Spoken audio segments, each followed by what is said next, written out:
Hello दोस्तों, स्वागत है आपका आज के इस नए वीडियो में। तो दोस्तों, आज की इस नई वीडियो में हम सीखेंगे कि इलेक्ट्रिकल स्विच बोर्ड का कनेक्शन किस तरह से किया जाता है। इलेक्ट्रिक स्विच बोर्ड का कनेक्शन करने के लिए आपको कुछ बातों का ध्यान रखना होता है। अगर वो आप सीख गए तो स्विच बोर्ड का कनेक्शन या वायरिंग आसानी से कर सकते हैं, चाहे स्विच बोर्ड कितना भी छोटा हो या कितना भी बड़ा हो। तो वीडियो को पूरा देखिए दोस्तों। यहाँ हमारे पास एक स्विच बोर्ड है जिसमें 4 स्विच, एक सॉकेट, एक इंडिकेटर और एक रेगुलेटर लगा हुआ है। तो आज की इस वीडियो में इसी स्विच बोर्ड का कनेक्शन करना हम सीखेंगे। तो स्विच बोर्ड को पहले उल्टा कर लेते हैं, उसके बाद समझते हैं कि ये किस तरह से करना है। अब दोस्तों यहाँ पर देखिए, हमारा जो स्विच है उसमें 2 पॉइंट होते हैं, एक ऊपर और एक नीचे। तो सबसे पहले हम क्या करते हैं, सारे स्विच के नीचे वाले पॉइंट एक साथ लूप कर देते हैं। करने के लिए वायर का टुकड़ा लेंगे के इंसुलेशन को स्विच के हिसाब से रिमूव कर देंगे, कुछ इस तरह से। स्विच के नीचे वाले सारे पॉइंट को एक साथ लूप कर देंगे, कनेक्ट कर देंगे, और कनेक्ट करने के बाद सारे स्क्रू को टाइट कर देंगे, कुछ इस तरह से। अब हम देखेंगे कि हमारे स्विच बोर्ड में कौन कौन सा उपकरण लगा हुआ है। दोस्तों, हमारा जो ये स्विच बोर्ड है उसमें एक सॉकेट और एक इंडिकेटर लगा हुआ है। उपकरण उसको बोलते हैं जिसको हम न्यूट्रल और फेज दोनों की ज़रूरत पड़ती है, और जो एनर्जी को कंज्यूम करता है सिंगल फेज सप्लाई में, जैसे कि बल्ब, पंखा, हीटर, मोटर एट्सेट्रा। अब देखिए दोस्तों, हमारा यहाँ पर स्विच और रेगुलेटर उपकरण नहीं है, क्योंकि इसको न्यूट्रल की ज़रूरत नहीं पड़ती है। इसमें से हम सिर्फ फेज सप्लाई को इसमें देते हैं। तो सबसे पहले हम सॉकेट का कनेक्शन करते हैं।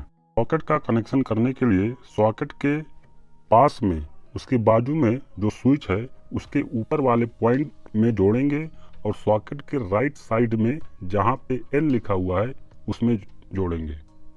अब देखिए दोस्तों, हमारा सॉकेट का कनेक्शन हो चुका है।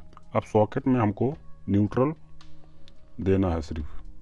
तो एक और वायर का टुकड़ा लेंगे और सॉकेट के लेफ्ट साइड में जहाँ पे एन लिखा हुआ है न्यूट्रल, उसमें कनेक्ट करेंगे, और उसी के साथ एक इंडिकेटर के ऊपर वाले पॉइंट में हम न्यूट्रल देंगे, क्योंकि इंडिकेटर को भी न्यूट्रल देना है तभी वो चालू होगा।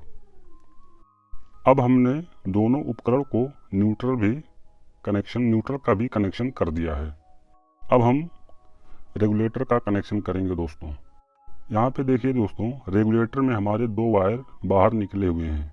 तो एक वायर को उसके रेगुलेटर के बाजू में जो स्विच है उसके ऊपर वाले टर्मिनल में रेगुलेटर के एक वायर को वहाँ से जोड़ देंगे, कुछ इस तरह से। और जो रेगुलेटर का दूसरा वायर है वो डायरेक्टली फैन में चला जाएगा दोस्तों। उसका भी अभी कनेक्शन करके मैं दिखाऊंगा किस तरह से करना है आगे। अब दोस्तों, इसी स्विच बोर्ड से एक होल्डर और एक फैन का भी कनेक्शन मैं करके दिखाऊंगा। अब दोस्तों, जो होल्डर और फैन है ये एक उपकरण है, तो इसमें दोनों को न्यूट्रल और फेज दोनों की ज़रूरत पड़ेगी। तो हम वायर का टुकड़ा लेंगे और दोनों में न्यूट्रल और फेज दोनों, होल्डर और फैन दोनों से निकाल के इस स्विच बोर्ड तक ले आएंगे, कुछ इस तरह से। अब दोस्तों, फैन और रेगुलेटर का कनेक्शन स्विच में किस तरह से करना है वो मैं बताता हूँ। तो फैन से जो एक वायर है वो हम रेगुलेटर के जो एक वायर छूटा हुआ था उसमें कनेक्ट कर देंगे, कुछ इस तरह से।